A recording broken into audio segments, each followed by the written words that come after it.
Jangan lupa klik tombol subscribe, like, share, dan komen. Dan nyalakan gambar loncengnya, agar kamu dapat notifikasi dari kami, jika ada video baru dari channel ini.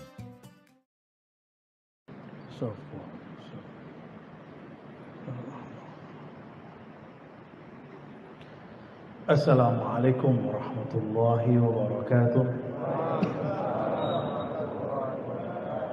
Alhamdulillah Rabbil Alamin, alladhi an'amana bini'matil iman wa syarrafana bini'matil islam wa faddalana bini'matil ihsan. Ashhadu an la ilaha illallah wa ashhadu anna Muhammadan abduhu wa rasuluh. Allahumma salli wa sallim wa barik ala sayyidil wujud Sayyidina Ahmad wa ala alihi wa ali baitihi wa zurriyatihi ajma'in. Amma ba'du, jemaah yang dimuliakan Allah, Masjid Al-Ittihad ya. Semoga masjid ini menjadi simbol bahwa jemaah dalam perbedaannya bisa bersatu. Amin ya rabbal alamin. Saya bawa kitab, tapi nggak jadi saya kaji. Jadi habis sholat 2 rakaat, minta petunjuk kepada Allah, saya mau ngaji apa ya Allah. Tadinya saya janjiin kitab ya. Ternyata ada pertanyaan beberapa waktu ini, apakah di Quran ada tasawuf? Gitu. Maka insya Allah kalau umur panjang, kita akan membedah nilai-nilai tasawuf dalam Al-Quran. Kita mulai dari surat Al-Baqarah. Kalau Al-Fatihah sudah keseringan, ya, mau lihat bahwa tasawuf itu ya dari Quran semua, nggak ada yang nggak dari Quran. Di luar Quran ini bukan tasawuf, namanya mistism atau kebatinan. Kebatinan ini kalau tidak diislamkan ya menyimpang, ya. Mistis orang nyebutnya. Kita mulai dari Al-Baqarah. Semoga nanti teman-teman, sahabat-sahabat semua ayatnya mungkin biasa dengar. Nanti pemahamannya ada yang kita ulik-ulik, yang barangkali selama ini kurang diperhatikan, kita munculkan. Insya Allah. Sebelumnya mari kita kirimkan Al-Fatihah untuk baginda Nabi Muhammad SAW, Sayyidina Ahmad, Sayyidina Muhammad, dan Imam akhir zaman. Semoga kita nanti membersamainya, meskipun sekarang dia sedang dirahasiakan Allah, Al-Imam Al-Mahdi ya. Ini nanti akan banyak fitnah-fitnah nanti di akhir zaman, orang yang mengaku, orang yang dituduh, macam-macam ya. Kita tidak tahu masa depan, kita kirim saja salam Al-Fatihah untuk mereka, untuk beliau. Semoga dalam fitnah itu kita dapat membersamai beliau.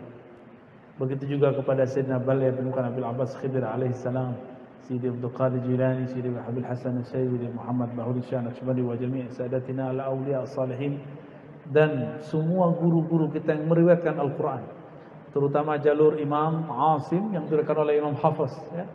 Masyayikh kita yang mengajarkan tafsir, ilmu-ilmu rohani, lahum walana al-Fatihah. Bismillahirrahmanirrahim. Ya nasib surah.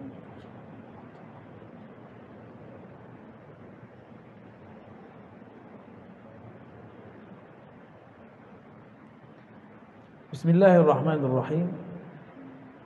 A'udzu billahi minasyaitonir rajim. Bismillahirrahmanirrahim.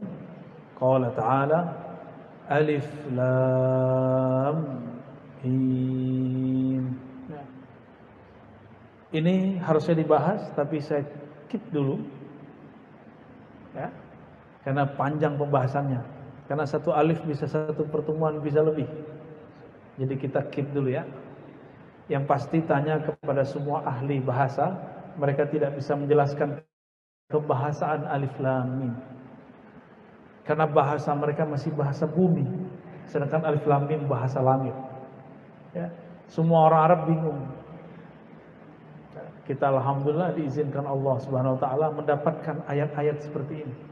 Dan dibacanya bukan alamun. Alamun artinya penyakit, sakit. Tapi kalau alif itu satu huruf, satu makna, satu ma'rifat. Lam itu satu huruf, satu makna, satu ma'rifat. Mim itu satu huruf, satu makna, satu ma'rifat. Dulu Ibnu Katsir menjelaskannya sedikit saja. tergantung yang dia dapatkan dari riwayat Imam Ibnu Majah, Imam At-Tabari, mohon maaf ya, Imam Tabari, yang kemudian Tabari juga meriwayatkan dari Imam Mujahid, Muqatil, Tawus, dan mereka semua murid daripada Ibnu Abbas radhiyallahu taala anhuma. Jadi ini saya keep dulu ya, karena dulu ada orang sok pinter ngomong begini, ini hanya Allah yang maha tahu. Dia nukil kalam Imam Suyuti. Imam Suyuti ngomong begitu, bukan berarti kita nggak boleh tahu. Untuk segala hal pasti Allah lebih tahu, benar nggak? Bukan berarti kita nggak boleh. Ya kita siapa tahu diberitahu oleh Allah Subhanahu wa taala. Maka alif lam mim ada maknanya di kitab tafsir, apalagi di kolbu para kekasih-kekasih Allah Subhanahu wa taala. Ini simbol-simbol alif lam mim. Kita langsung saja, dzalikal kitabu la raiba fihi. Dzalika secara harfiah artinya itu, itulah. Tapi ahli tafsir seperti Imam Ibnu Katsir, Suyuti mengartikan zalika itu hada, ini. Saya sangat takzim kepada mereka, tapi saya tetap mengembalikan makna zalika kepada zalika, bukan haza. Zalikal kitab, itulah kitab, yaitu alif lam mim satu kitab. Ya. Lam mim, alif lam mim itu pembahasannya satu kitab di alam sana. Makanya diurai salah satu bentuknya Al-Qur'an ini. Ya. Zalikal kitab, demikianlah kitab. La raiba fihi. Sisi tasawufnya di mana di sini? La raiba fihi. Ini pertama. Dalam ilmu tasawuf tidak boleh ada raiba. Apa arti raiba? Syak, keraguan. Ragu kita kepada Allah, ragu kita berguru. Ragu itu dari syaitan. Ya, ragu itu sifatnya syaitan. Raiba itu penyakit di dalam kolbu. Orang yang memelihara penyakit ini suatu saat akan menjadi pengkhianat. Ya. Kalau dia seperti orang beriman, itu calon munafik. Inilah ajaib surat Al-Baqarah ayat 2 ini.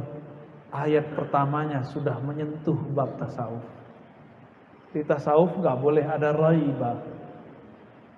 Ya, zalikal kitabu la raiba fihi. Saudara-saudara makan Allah, ikhwan fillah, Alkitab, kembali ke Alkitab. Alkitab itu adanya di mana? Di kertas atau di kolbu Nabi? Ya. Allah itu kalau nurunin Alkitab kemana? Dicetak dulu di bumi? Enggak, langsung turun ke kolbu Nabi. Maka ada istilahnya Kitabu Ar-Risalah, kitab risalah yang ada dalam kolbu Nabi. Itu istilah aja. Itulah yang Nabi bacakan. Ada yang Nabi katakan ini sumbernya Allah, bernama Al-Quran. Penjelasan dari beliau bernama sunnah atau hadis. Semuanya kitab. Coba diulang-ulang, diingat-ingat. Kitab Sahih Bukhari itu menceritakan siapa? Rasulullah. Terus Rasulullahnya siapa dong? Sahih Bukhari kitab nggak? Benar. Tentang siapa Sahih Bukhari? Tentang Rasulullah. Berarti Rasulullahnya siapa dong? Rasulullah lah Alkitab yang sebenarnya. Qalbu beliau itu isinya Alkitab. Tuh sisi tasawuf Pak kalau menafsir. Sayyidah Aisyah menangkap itu ketika ditanya oleh sahabat Nabi, apakah akhlak Rasulullah? Jawabannya apa? Khuluquhul Quran. Akhlaknya Quran. Quran itu Alkitab. Kalau akhlaknya Quran, yang punya akhlak apa dong? Alkitab. Maka salah satu nama Rasulullah itu Alkitab. Jadi kolbu Nabi namanya apa? kitab. Jadi ini boleh diartikan zalikal kitab. Inilah kitab yang ada di qalbu Nabi. La raiba fih. Tidak boleh ada keraguan darinya. Dari qalbu Nabi lah dibacakan. Jadinya ini satu kitab bukan? Dari mana datangnya? Dari qalbu Nabi. Maka qalbu Nabi itu sumber kitab-kitab. Paham maksudnya? Jadi kira-kira Nabi masih butuh sekolah nggak kalau gitu? Justru studi-studi S1, S2, S3 semuanya adalah tentang qalbu Nabi sallallahu alaihi wasallam. Jadi aneh orang baru LC, baru MA terus berani bantah-bantah Al-Qur'an, itu aneh. Atau bantah ulama-ulama ahlul Qur'an. Dia nggak ngerti, dia bilang ulama yang mengerti tasawuf ini zindiq. Saya sering nanya, Pak, Nabi yang di Madinah sama Nabi yang di sini sama nggak? Sama nggak? Jadi kalau kita sholawat di sini, kita sholawat di Madinah sama nggak? Kitab Sahih Bukhari di Madinah sama di sini sama nggak? Sama aja.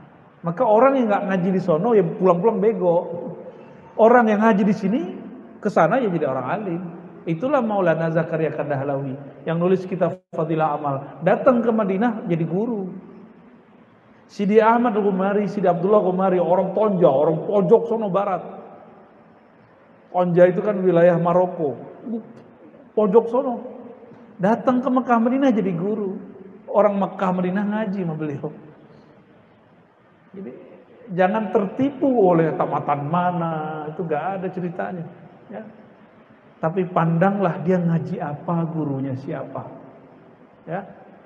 Jangan gelar itu cuma gelar tertulis di ijazah. Coba dicek di jidatnya ada nggak gelarnya. Ngeceknya dia bacaannya berapa gitu.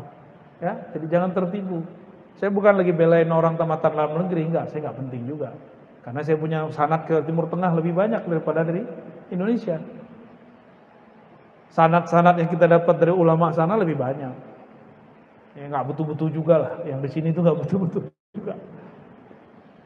Cuma saya pengen mengatakan al-ibrah laysa bil makan. Orang itu dinilai bukan karena tempat dia belajar. Orang itu dinilai dengan bil juhdi fi kulli makan. Kalau sungguh-sungguh fi ayyi makan, dimanapun dia berada, ya. Dimanapun dia berada. Maka antum rajin sholawat di sini itu lebih dekat kepada Rasulullah daripada orang tinggal di Madinah tapi kurang ajar kepada Rasulullah, bentak-bentak orang di sana. Seperti askar-askar itu, ya. Nah ini, zalikal kitab, itulah Alkitab yang ada di qalbu Rasulullah. La raiba fih. Tidak boleh ada keraguanmu terhadapnya. Engkau ragu, batal. Yakin itu boleh ragu dikit kan? Ragu dikit apa namanya? Ragu dikit masih disebut yakin nggak? Yakin itu bulat 100%. Masih ada ragunya. Belum. Ini rawan akan terjadi syak dan khianat. Hati-hati. Harus benar hati-hati. Hudan lil muttaqin. Hudan. Apa arti huda? Petunjuk. Oke. Petunjuk dalam bahasa Arab hudan. Beda dengan dalil. Dalil kepada akal. Petunjuk artinya hudan ke dalam kolbu. Tuh. Balik ke kolbu lagi, Pak. Mana dalilnya? Surat At-Taghabun. Antum buka surat At-Taghabun. Ayat berapa tuh? Ayat 10 tuh, ayat berapa tuh? Wa may yu'min billah yahdi qalbah. Ayat berapa tuh, Ustaz? Siapa yang iman percaya kepada Allah, yakin kepada Allah, kalbunya langsung yahdi, Allah kasih hidayah. Mereka inilah yang disebut kaum mahdiyin, orang yang di-guidance oleh Allah. Maka Rasulullah katakan, ya, taraktu fikum, ya, bukan gitu, alaikum bisunnati wa sunnati khulafa'ir rasyidin al-mahdiyin. Kalau aku meninggal terjadi khilaf, perselisihan di antara kalian, ikuti aku dan sunnah para sahabatku. Sahabat satu atau banyak? Maka orang yang mengatakan salaf cuma satu model, itu pendustaan terhadap salafus saleh. Ya. Itu dosa besar itu. Salah satu dosa besar, akan menghilangkan cahaya dari wajah orang itu, akan membuat dia emosi, akan membuat dia penuh kebencian kepada orang yang berbeda. Ya. Terus apa kata Nabi? Hendaklah kalian ikut sunnah sahabat-sahabatku, khalifah-khalifahku, pengganti-penggantiku yang mahdiyin, yang rasyid, yang dapat petunjuk, cerdas, mahdiyin, kecuali hafalannya sudah tembus ke dalam kolbu. Saya punya sahabat, imam masjid juga Pak. Ketika dia dioperasi, dokter bilang dia nggak tidur, lidahnya baca ayat Quran, matanya merem. Bismillahirrahmanirrahim. Seperti dia ngimamin. Dia kalau ngimamin pasti panjang, bisa 2 halaman, bisa 1 halaman. Ketika dia operasi, yang keluar apa? Quran. Berarti Qurannya sudah masuk ke dalam kolbunya. Benarlah doa beliau. Ya, dia selalu berdoa, Allah baja'alil Quran rabi'a qalbi. Jadikan Quran itu bagian dari belahan jiwaku, belahan kolbuku. Ini doanya. Ya sampai sekarang orangnya masih hidup.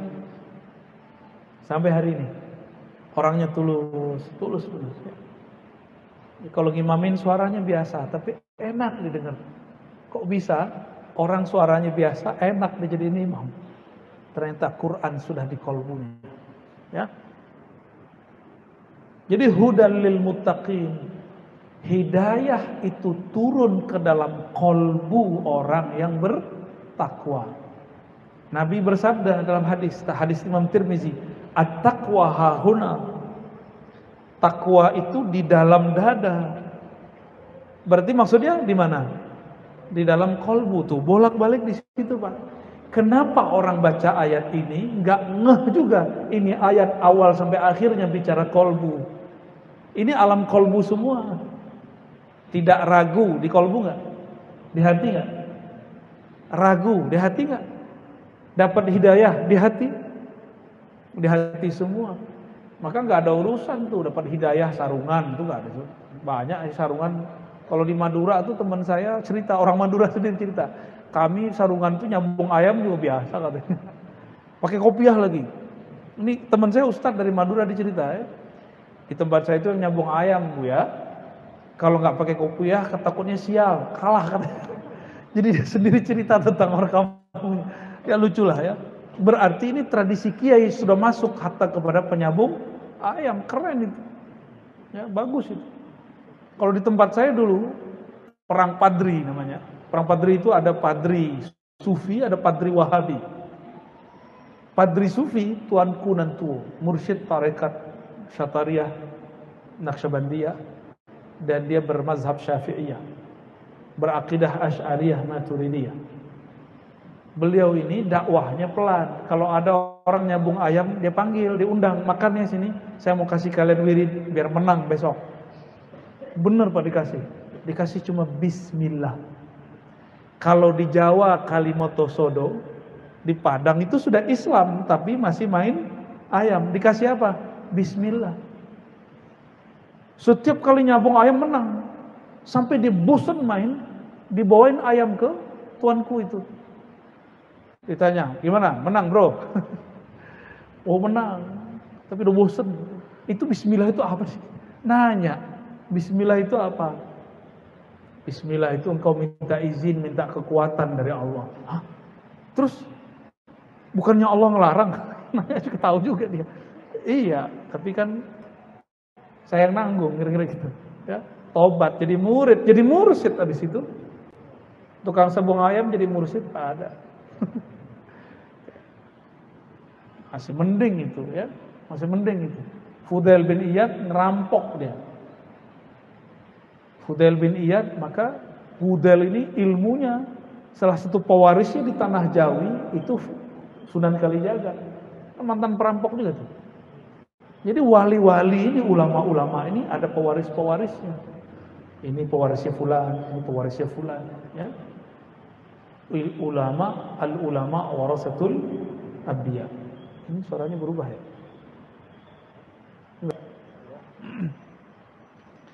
Hudan lil muttaqin. Maka hidayah ini turunnya kepada kalbu orang-orang yang bertakwa. Jadi takwa itu bukan pakaian. Kalau di sekolah kan ada namanya pakaian takwa. Itu istilah ada. Yang takwa di dalam. Maka untuk mengetahui orang ini bertakwa atau tidak, pakai pakaian atau pakai kalbu? Pakai kalbu. Mandang, mohon maaf ya, ngeliat celananya atau ngeliat sarungnya? Taruh aneh bilang celana antum tersinggung lah ya. Tersinggung aja lah. Ngeliat celananya atau ngeliat sarungnya, ngeliat kopiah, apa yang dilihat ketika orang bertakwa? Kalbunya. Kalbunya memancarkan apa? Wah, lebih sahih ya? Lebih bagus gak? Wah, ini aja ya. Bagus Pak Pengurus. Jadi kalau ceramah begini aja, kita lagi ngomong dangdutan kok.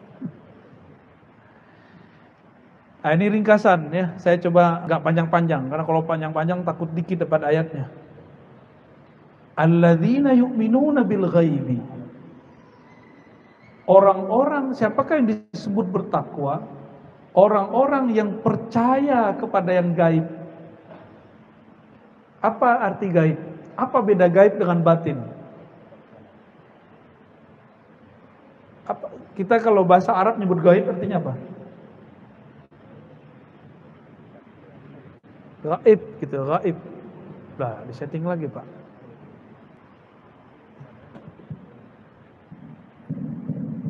Tes. Kedengeran sampai ke belakang. Bagus. Pecah-pecah enggak? Ya sudah ya. Tapi sayanya enggak enak dengernya. Ya oke, biarin dah ya. Alladzina yu'minuna bil ghaibi. Jadi kalau nyeting ini sebelum ceramah Pak ya, biar enak. Orang-orang yang percaya kepada yang gaib. Yang percaya tadi siapa? Qalbu. Yang dipercayai gaib. Apa arti gaib? Tidak tampak secara kasat mata. Tidak terasa dia hadir secara akliyah.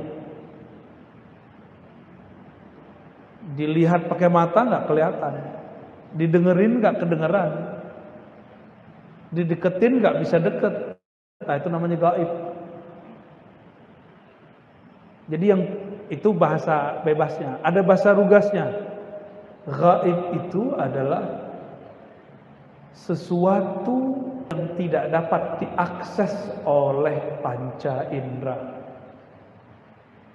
Sesuatu yang tidak dapat diakses oleh panca lima indera, mata, telinga, penciuman, meraba, apa lagi, lidah, gak bisa. Coba bisa lihat jin nggak? Bisa lihat jin? Bisa lihat malaikat? Tapi mereka ada nggak? Yakin? Nah ini beda. Ngelihat nggak? Melihat nggak? Terasa nggak? Emang ada yang ngerasain jin? Kan nggak juga. Maka disebut gaib. Gaib. Apa bedanya dengan batin? Batin itu tidak tampak dengan panca indera, tapi terasa oleh rohani. Itu batin. Lain dengan kebatinan, itu mistism. Ya. Kebatinan itu menentang syariat. Itu orang kebatinan. Tapi kalau batinnya sudah diislamkan, dia pasti bersyariat. Aman, insyaallah. Baik. Alladzina yu'minuna bil ghaibi. Orang-orang yang percaya kepada yang gaib. Yang gaib itu apa tadi? Yang tidak dapat diakses oleh panca indera. Wa yuqimuna sholata. Sisi tasawuf lagi. Dalam tasawuf enggak ada namanya melaksanakan sholat, enggak ada. Yang ada cuma yuqimun. Apa bedanya melaksanakan sholat dengan yuqimuna sholat? Yuqimun itu berarti berusaha menyempurnakan sholat. berusaha menyempurnakan sholat. Tapi bisa sempurna nggak? Enggak. Maka orang-orang yang bertakwa itu selalu minta ampun karena sholatnya merasa tidak sempurna. Kayak tadi itu pikirannya macam-macam lagi sholat. Tapi antum berusaha toh, namanya yuqimun. Maka iqamatus sholat berbeda dengan as-sholah itu sendiri. Ya. Jadi kalau kita ini mengatakan misalnya saya sholat, nah itu sebenarnya kurang bagus secara bahasa Arab, tapi bahasa Indonesia boleh. Saya sedang mengusahakan untuk menyempurnakan sholat. Bukan mendirikan juga, karena mendirikan apa yang didirikan Pak? Mendirikan dalam bahasa Melayu benar, tapi dalam bahasa Indonesia sekarang disebut mendirikan sholat. Anak kecil kita bingung, apanya yang berdiri Pak? Gitu. Ya kan? Dalam bahasa Arab, nih coba dengerin, aqim wajibatak. Aqim wajibatak, apa artinya? Dirikan kewajibanmu. Enggak. Usahalah menunaikan kewajibanmu. Itu artinya. Ya. Jadi aqim, aqama, iqamah itu berarti apa? Berusaha menyempurnakan. Makanya di Quran yang sering saya bahas di banyak tempat, Allah mengatakan fawailul lil musallin, bukan fawailul lil muqimin. Celaka bagi yang merasa sholat. Baru sholat pakai celana jingkrang udah rasa bener ya. Emang beda sholat pakai celana jingkrang sama gak jingkrang? Rasanya coba rasain.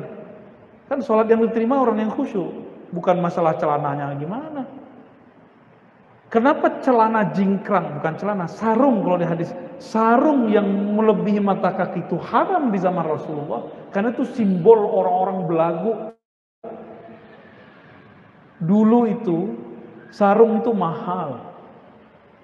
Sehingga boro-boro ada kain pembatas akhwat ikhwan, nggak ada. Dulu mending itu dibagi-bagi untuk orang hidup susah. Nggak ada dulu. Sekarang sarung 20.000, 30.000, 50.000 sudah dapat.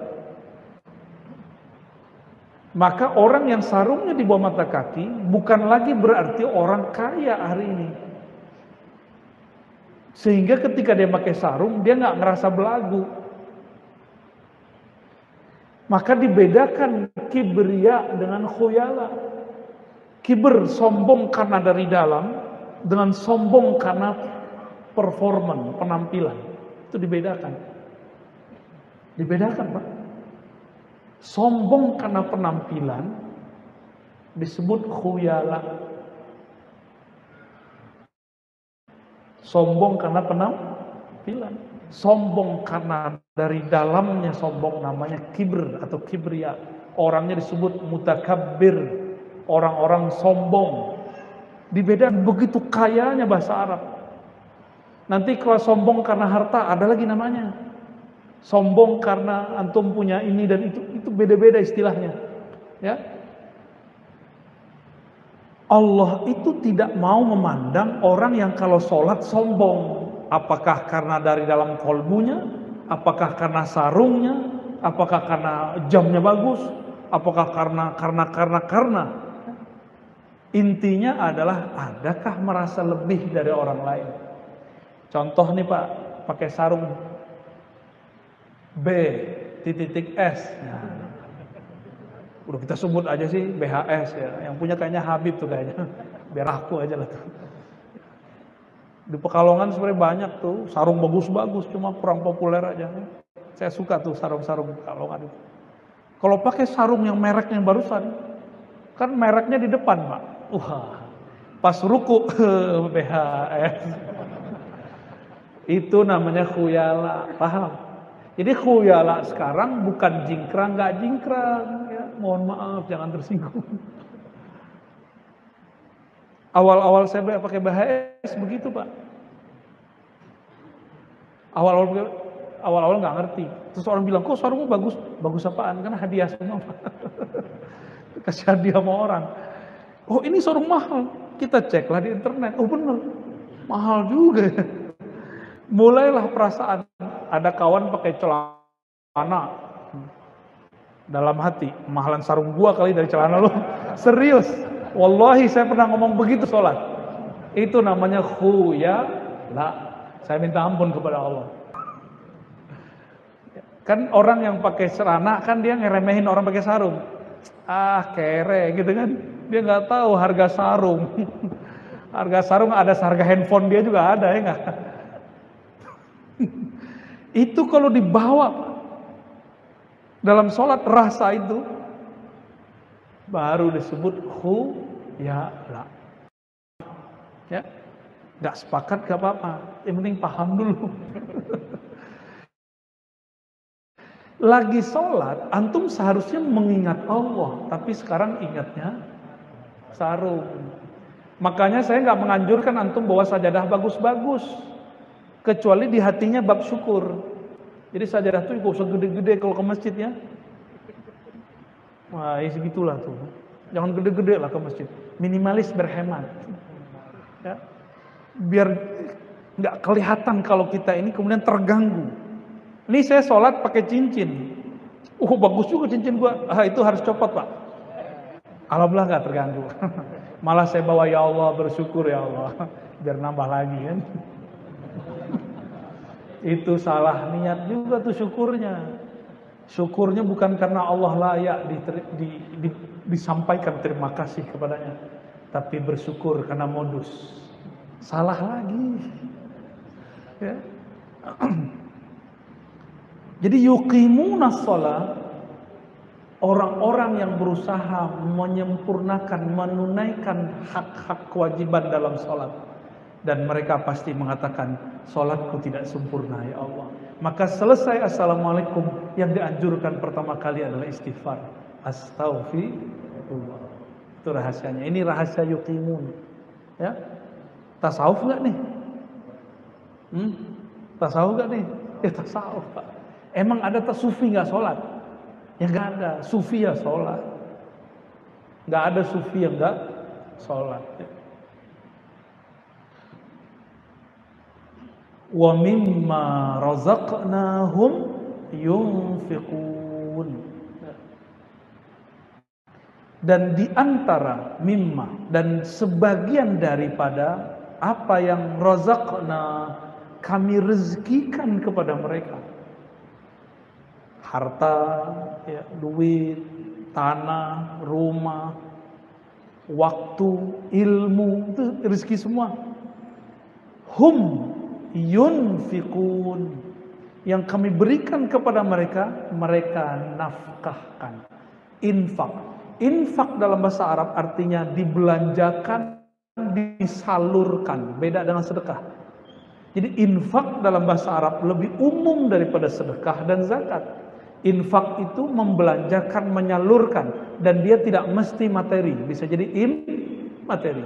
Jadi jika saya ngajar, saya niatkan untuk berbagi ilmu, maka saya disebut menginfakkan ilmu. Masalahnya nanti Bapak kasih saya honor, gak kasih honor, itu urusan lain. Ya. Tapi ketika saya berniat, ya Allah, aku ingin menginfakkan ilmu yang Engkau beri, menyampaikannya, maka disebut yunfikun. Apalagi Bapak punya harta. Saya mau tanya, lebih mahal ilmu atau harta? Maka jangan coba-coba ukur ustadz, guru, kiai dengan hartamu. Gak bisa Pak. Kecuali kiai-kiai dunia, ustadz-ustadz dunia, ulama-ulama silakan ukur dia dengan dunia. Mereka kalau ngasih amalan dimaharkan dunia, itu urusan dia. Ilmu begini bisa dibeli pakai dunia. Gak ada apapun di alam semesta yang bisa beli ini. Maka Nabi ukur, apa kata beliau? 2 rakaat. Antara azan subuh dan iqamah itu lebih afdal dari dunia isinya. Itu ibadah baru 2 rakaat. Dan Nabi mengatakan 1 bab ilmu lebih afdal daripada 1000 rakaat yang tadi. Gitu. Jadi kalau mau kasih hadiah guru, kasih aja. Jangan merasa berjasa. Ya, apalagi cuma korban sedikit. Ya. Maka ciri-ciri antum hadiahnya diterima di sisi Allah, udah ngasih nggak merasa ngasih. Bantu orang miskin nggak ngerasa bantu. Ngasih hadiah guru, ngasih hadiah teman tidak merasa memberi mereka. Mau bangun masjid tidak merasa dirinya berjasa untuk masjid. Sudah begitu belum? Kalau belum, PR kita masih banyak. Berarti razaqnahum yunfikunnya belum benar. Nih coba lihat, razaqna, kami yang berizki mereka. Orang kalau faham bab ini, dia tidak akan iri kepada orang lain. Kenapa? Yang memberi rezeki siapa? Jadi ini kalau boleh diterjemahkan, di antara yang kami kirimkan rezeki untuk mereka, Allah kalau kirim lebih canggih daripada JNE. Apalagi namanya? Tiki, apalagi cuma? JNT, nanti apal aja, sering kirim surat ya, ditolak semua ya. Kalau lembaga-lembaga duniawi ini, perusahaan-perusahaan duniawi ini kirim dengan alamat yang jelas sampai, kita ini belum lahir nama kita sudah ada, di mana kita tinggal semuanya sudah ada. Kira-kira kalau Allah kirim, mungkinkah salah kirim? Maka kalau orang paham ini, tidak mungkin ada iri dengki di kantor. Gak mungkin di komplek orang iri dengan tetangganya. Karena rezeki gak akan salah masuk. Paham ya insya Allah ya? Ya, gak mungkin ketukar jodohnya. Ya, aku suka dia. Ya, kamu suka doang, tapi kan jodoh belum tentu. Ya, jodoh urusan Allah. Sukailah, tapi jangan kemudian memaksakan jodoh di sana. Cinta-cinta aja, jangan cinta dengan nafsu. Cintalah dengan ruhmu. Maka akan muncul kepasrahan, keridhaan. Tafadhal azan. Assalamualaikum warahmatullahi wabarakatuh. Yang dimaksud kalau Rasulullah SAW memenuhi Al-Quran itu bagaimana? Terima kasih dan mohon maaf. Di dalam Al-Quran disebutkan bahwa Jibril nazala, turun itu ala qalbik, ke dalam kolbumu. Jadi Al-Quran itu risalahnya diturunkan ke dalam kolbu Rasulullah.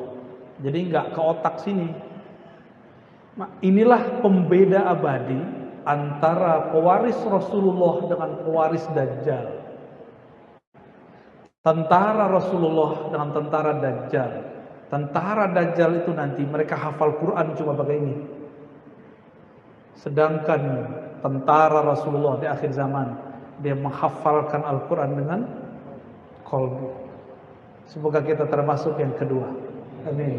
Anak-anak kita semua. Maka jangan tekan anak-anak untuk menghafal dengan ininya, tapi dengan kolbunya. Maka semakin bertambah hafalannya, pasti bertambah akhlaknya. Dan itu dibutuhkan guru-guru bersanad, guru-guru yang bersilsilah dan berakidah yang sahih. Sekarang bersanad aja ternyata jadi masalah. Sanad kan bisa dipalsukan, atau dapat sanad tabarruk. Ya, belum tentu benar itu. Harus sanadnya bukan hanya sanad membaca, tapi juga sanad akhlak. Ya, Ahlul Quran harus meniru akhlak Rasulullah Sallallahu Alaihi Wasallam. Ya, lanjut. Bagaimana caranya merubah kebiasaan tidak baik agar bisa istiqomah dalam beribadah? Caranya dua, berguru atau berteman dengan orang yang dapat dijadikan guru. Jadi nggak bisa sendiri, antum sendiri ya balik-balik lagi. Kalau oleh ulama kita yang lain diganti lagi, ditambahkan, tinggalkan komunitas lamamu. Itu caranya. Jadi harus berguru. Karena ada ungkapan man la yara muflihan la yuflih abadan. Yang tidak pernah melihat orang sukses enggak akan pernah sukses. Yang enggak pernah lihat orang istiqomah enggak akan pernah istiqomah. Ya. Lanjut. Bagaimana hukum mengusap wajah setelah salat? Mau lari-lari, guling-guling, yang penting selesai assalamualaikum boleh. Tapi sebelum assalamualaikum jangan usap-usap dulu. Apalagi guling-guling. Ya.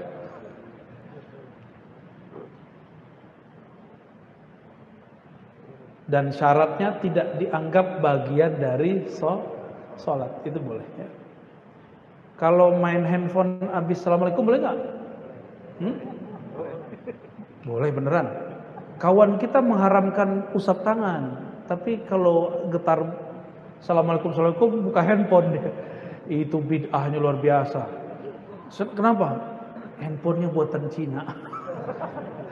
Kawannya benci sama Cina. Kalau kita kan gak rasis, mau Cina mau Amerika, yang penting buat kita ya kan. Lanjut. Alhamdulillah saya mengikuti video Buya sewaktu mentaati zikir di Kalimantan. Apakah kami diizinkan untuk mengamalkannya walaupun belajar lewat video dari YouTube? Berat jawabnya, tapi ya mau gimana lagi. Jika tasdik, membenarkan, beradab, percaya, lalu mengikuti channelnya yang terpercaya. Ini syaratnya apa tadi pertama? Tasdik, antum percaya dengan ilmu ini. Jangan coba-coba. Kalau coba-coba udah cut aja. Ntar jadi halu. Pengalamannya jadi halu-halu. Ya. Udah banyak yang begitu soalnya. Tapi kalau udah tasdik, sudah membenarkannya, percaya bahwa ini sanadnya nyambung kepada Rasulullah, boleh diamalkan ya. Tapi banyak-banyak sholawat. Banyak-banyak apa? Sholawat. Itu paling bagus. Jadi kalau belum ketemu guru yang mentalkinkan zikir, banyakkan saja sholawat. Kalaupun sesat nanti Allah pasti ambil. Allah selamatkan insya Allah. Ya. Manusia menjadi kawin, pertanyaannya siapakah nama Qorin yang ada pada Nabi Muhammad SAW dengan nama Qorin yang masih hidup? Saya nggak boleh sebut namanya ya, tapi Qorinnya ada. Dan Qorinnya sudah disebutkan di sini namanya ada. Di ayat berapa rahasia. Qorinnya Rasulullah SAW diislamkan. Ya. Jadi yang bisa mengislamkan Qorinnya Rasulullah atau wali-wali Ghaus, terutama wali Ghaus ya di akhir zaman itu Allah izinkan untuk mengislamkan Qorin. Jadi orang-orang mohon maaf yang punya disorientasi seksual itu bukan karena di dalam dirinya beda dengan fisiknya. Kan ada yang ngomong saya ini laki-laki dalam tubuh perempuan, kata yang satu lagi saya ini perempuan dalam tubuh laki-laki. Itu pembohongan terhadap Allah. Itu godaan si Qorinnya. Maka Qorinnya harus ditukar. Nah, saya nggak punya ilmu itu bukan ilmu saya ya. Kita ini orang biasa ya. Jadi nggak bisa mengakses yang begitulah. Maka ini nggak bisa diruqyah, hanya bisa diganti Qorinnya ya. Dan kebohongannya apa? Ruh tidak laki tidak perempuan, maka di dalam itu nggak laki, yang laki perempuan tubuh ini ya. Wallahu a'lam bishawab. Assalamualaikum warahmatullahi Banyak. wabarakatuh. Sudah 7 tahun belum memiliki keturunan. Adakah amalan untuk memiliki keturunan? Bikin lagi. Laki-laki itu nggak ada yang dul, yang ada cuma uratnya kurang beres, sehingga tidak maksimal dalam pembuahan. Maka saran saya lakukan tip-tip tradisional nabawi kayak refleksi, bekam. Itu sudah banyak kawan-kawan kita yang dengan teknik-teknik itu kemudian dapat anak. Jadi dia sampai dapat anak. Nggak usah jauh-jauh, ini dia orangnya depan saya. Jauh-jauh ngapain? 4 tahun nggak punya anak. Refleksi sama bekam sama akupuntur. Sembari tentu makan yang benar, ya olahraga yang benar, sehingga badannya sehat. Badannya sehat dan arah ke sana oke gitu. Ya. Jangan-jangan males lagi ya. Ini mungkin dia nonton kali teman saya nih ya. Ada kawan saya, dia ngikutin diet ala Om Deddy. Jadi Corbuzier. Akhirnya dia jadi males, mohon maaf. Untuk menyentuh pasangan halalnya, dia males. Gimana mau jadi? Ya, jadi kalau itu pertanyaannya, gimana biar jadi? Ya, Allahumma sholli ala sayyidina Muhammad. Ada lagi? Apa tuh? Bagaimana tasawuf menghadapi COVID-19? Udah lewat 19-nya. Sekarang 22 ya. Tasawuf itu ilmu yang menumbuhkan cinta kepada Allah. Itulah puncak ihsan, sehingga ketika beribadah muncul rasa bertemunya. Ini bapak ini kalau lagi cinta sama seseorang, kebawa sholat loh. Itu beneran loh, dan itu gak aneh. Kalau lagi rindu seseorang, kebawa zikir. Sebenarnya rindu itu bukan kepada orang itu, tapi kepada Allah. Cuma lewat orang itu. Dia nggak tahu kalau dia kenal Allah, dia akan mampu mengarahkan rindunya kepada Allah. Tapi kalau dia nggak kenal Allah, ya sudah jadi nafsu yang memburu. Ya. Jadi bagaimana cara bertasawuf di masa Covid? Ya harus ngaji. Maka lawan ketakutan untuk bermajelis. Nanti itu yang akan diterkam oleh Dajjal orang-orang yang nggak bermajelis. Jadi sudahlah disuruh pakai masker Pak, ya.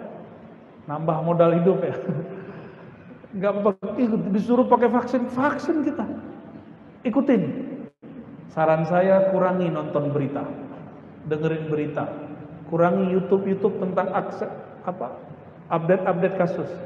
Alhamdulillah kami tidak mendengarkan itu. Saya punya teman orang-orang psikolog dan sama pendapatnya. Sebaiknya kita tidak mendengarkan berita. Wah, ternyata sama. Tapi seandainya psikolog ngomong gitu, saya juga menemukan sendiri lah ya. Ternyata hidup ini terasa lebih nyaman kalau nggak dengar berita. Ini orang-orang yang udah nggak dengar berita lagi nih, ya, ngikut aneh terus. Dan mereka hidup kayaknya enjoy. Ya. Karena Covid nih kemarin, kena ya. Tapi nggak ngeluh kan, nggak horor, ya. Nggak kemudian pakai plastik kemana-mana. Jijai ya. Sorry ya. Terlalu berlebihan itu. Allah itu memberikan kekuatan adaptif yang kuat dalam tubuh ini. Ini disebut ahsan taqwim. Mau pandemi 1000 kali, tubuh ini akan sanggup beradaptasi. Tenang aja Pak. Yang nggak kuat mati, ya udah selesai. Berarti tubuhnya nggak sehat. Bapak sehat nih kena virus, tubuh ini akan berakselerasi dia. Itu sunatullah pada tubuh ini. Maka saya percaya kepada Allah. Allah kalau menciptakan makhluknya pasti dia jaga. Tapi kalau emang sudah ada komorbid di dalam ya Bapak tahu sendiri aja lah. Kalau pengen syahid rajin-rajin aja kumpul ya. Saya rasa cukup Bapak Ibu yang berkahan Allah. Semoga kajian ini insya Allah kita rutinkan sisi dalam penafsiran ayat-ayat Al-Quran. Saya tidak menafsirkan, tapi sisi tasawuf dalam tafsir. Yang menafsir ulama.